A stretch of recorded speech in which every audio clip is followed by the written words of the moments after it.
Традыцыйна напярэдадні дня аховы навакольнага асяроддзя вуліца Гоголя ў Брэсце пераўтвараецца ў жывы куток. Кожны жадаючы можа дакрануцца да жывой прыроды, прайсціся басанож па дарозе здароўя і прадэгуставаць чаі на зёлках. Мы выращиваем их сами, и они растут, мы их высушиваем, а потом готовим из них чаи. Тут есть 5 видов чая, и самый полезный из них – это, конечно, греческий. Греческий помогает при простуде, а также от заболеваний горла, носа и головы. Удзельнікі акцыі, лепшыя навучэнцы устаноў дадатковай адукацыі дзяцей і моладзі эколага-біялагічнага профілю, аб прыродзе і правілах яе захавання, здаецца, ведаюць усё.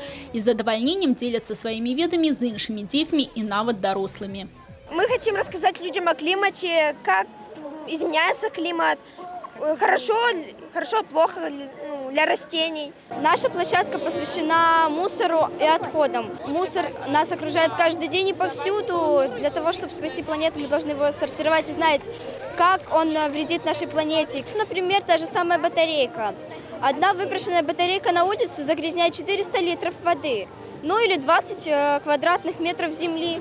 Больш за 10 экалагічных пляцовак было разгорнута юнымі эколагамі. Іх наведалі звыш 1000 дзяцей, у асноўным адпачываючыя ў прышкольных летніках, а таксама проста прахожыя жыхары і госці горада. Наша цель – вовлечь в экологическое движение как можно больше ребят и привлечь внимание к экологическим проблемам, к тому, что ведь от окружающей среды зависит наше будущее, а наша молодежь, наши ребята – это они делают наше будущее.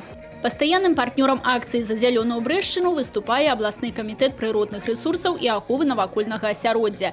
Яго супрацоўнікі упэўнены, сярод усіх функцый камітэта экалагічная адукацыя дзяцей адна з найважнейшых. Очень крепкие есть слова у писателя Михаила Пришвина. Защищать природу значит защищать Родину. А Родину защищают только патриоты. И вот экологическое просвещение молодежи – это еще и патриотическое просвещение. З кожным годам дзіцячы экалагічны рух пашыраецца. Звыш 5000 юных эколагаў займаюцца зараз у эколага-біялагічных цэнтрах вобласці. Усе, хто ратуюць за зялёную Брэшчыну, упэўнены, правядзенне такіх акцый спрыяе павелічэнню колькасці экалагічна адукаваных людзей, а значыць і тых, хто можа змяніць навакольнае асяроддзе ў лепшы бок. Людмила Салдзіна, Миколай Ковалёў, телерадиокомпания «Брест».